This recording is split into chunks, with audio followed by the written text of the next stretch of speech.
Omar Alokwe, so please tell us, you were talking about what informed your decision to take up such a huge challenge for charity. We understand that you're now in Birmingham.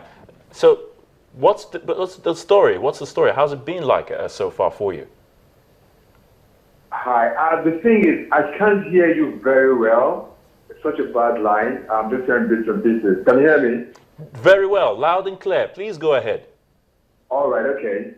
So what was the question again?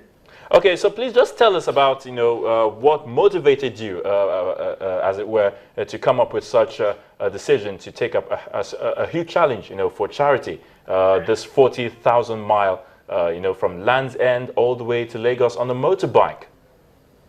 Yes, right. Okay, so I've always been interested in traveling. I've always been interested in adventure, riding. I did a little ride around Nigeria last year, which was from Port Harcourt to Lagos.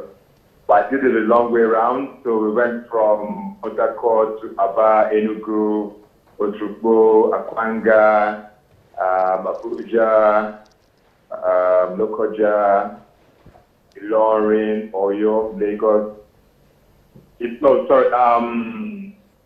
Yes, Lagos or Benin, Sapele, Warri, Port Harcourt. And that was about 2,000 miles 4 days. My friends are saying, yeah, it's so dangerous, Nigeria, blah, blah, blah, blah, blah. In fact, during that ride, there was a Boko Haram bomb at Abuja, but luckily we missed it. And my belief is that, once you're riding, once the rolling stone gathers no more, so I don't at the stage running into such problems. And that's why I'm confident that I'll finish the challenge. All right, really, this is for charity. I mean, you're trying to see how you can raise money for the Médecins Sans Frontières, Doctors Without Borders. Tell us more about that as well. Yeah. Right. So I'm trying to raise £20,000 for Médecins Sans Frontières, which is Doctors Without Borders. Médecins Sans Frontières is an independent international charity that gets all their money from private individuals like me and you. They don't get money or funding from government. So that's what I'm trying to do my little bit by riding and doing this challenge and raising awareness for them and hopefully raising the amount of cash so that they can continue to do the good work. People say, no, I'm doing a challenge, I'm brave. I don't think I'm particularly brave. It's those people who will leave their jobs, and go into places of conflict, places where there are wars, famine, and actually going out there to save lives. Hello? Go ahead, please go ahead, yeah. Okay, yeah, so I said those are the real brave people, those are the champions. I'm just riding my motorbike as far as I'm concerned, and to me, just a walk in the park. It's not a big deal, really. I would say the doctors that go out there, they're under fire. The other day, was it about 3 weeks ago? Nine volunteers were killed in Afghanistan by the American forces in Médecins Sans Frontières hospital. So those are the real heroes. Okay, now you're just actually talking about the magnitude of what you intend to embark on. It's going to be 2 continents, 12 countries. I mean, I'm looking at that. Yes. Are you really nervous about this? Sorry? 2 continents, right? 12 countries. I'm looking at it. Are you nervous about it? How difficult will it be for you?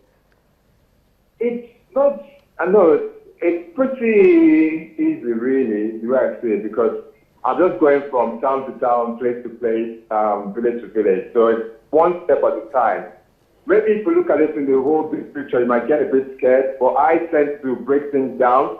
So I've broken it down into little steps, and then just, by taking little steps one day at a time, I'll eventually reach my target.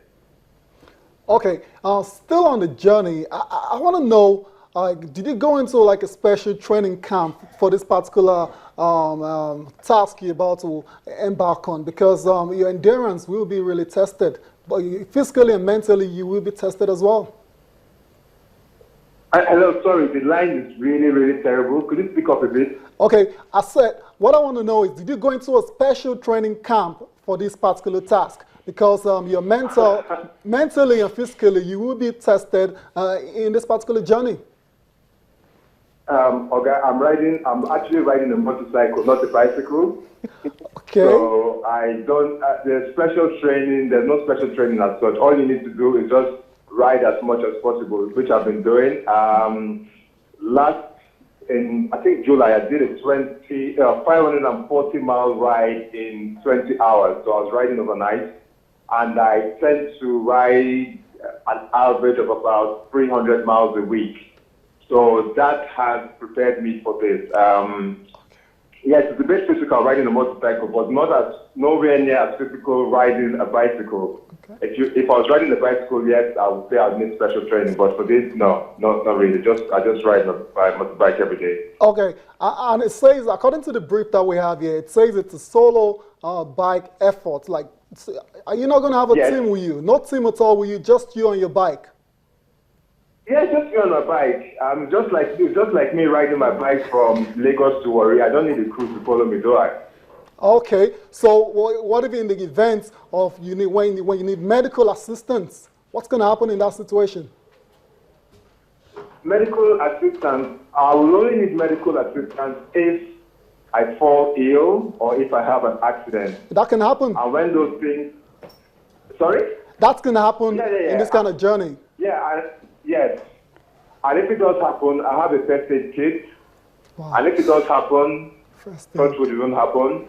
Hopefully it will happen somewhere where I can get help.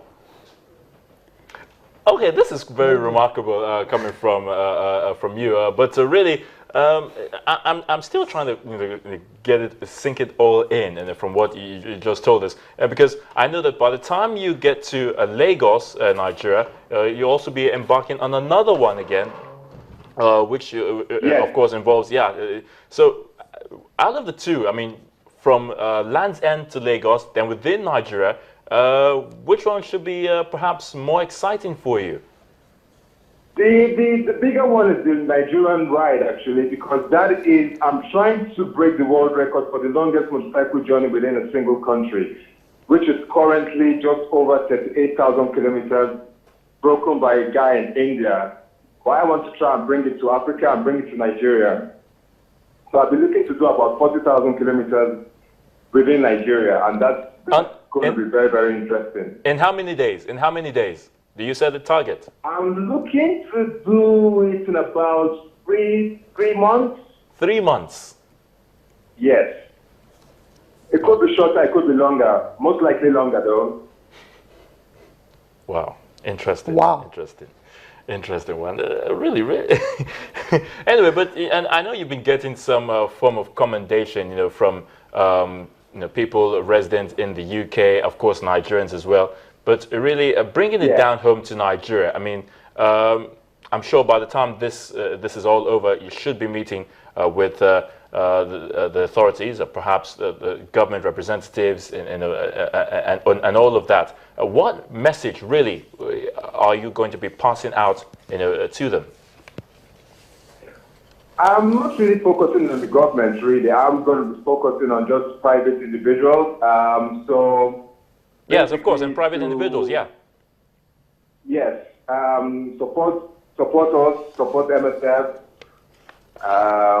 help, raise the awareness of MSF, because they've been very instrumental. If the Ebola crisis in Africa, if not for MSF last year, to have turned to something else. So yes, if people can support us with, by donating to MSF so that they can continue their good work around the world. And then just to demystify this whole thing about riding a bike for, all the way from UK to Nigeria, no big deal at all. Hopefully by the time I do it, I'll be able to encourage people to, get out of their comfort zones and do things like this. All right, definitely. That should be an interesting one to see. We definitely would like to thank you for spending time with us on the show, and good luck on this challenge. Definitely, we will be keeping tabs as you move along from when you set off again from Birmingham, as you continue the journey all the way down to Lagos in Nigeria. Thank you so much again. I'm Alokwe. All right, thank you very much. Thank you.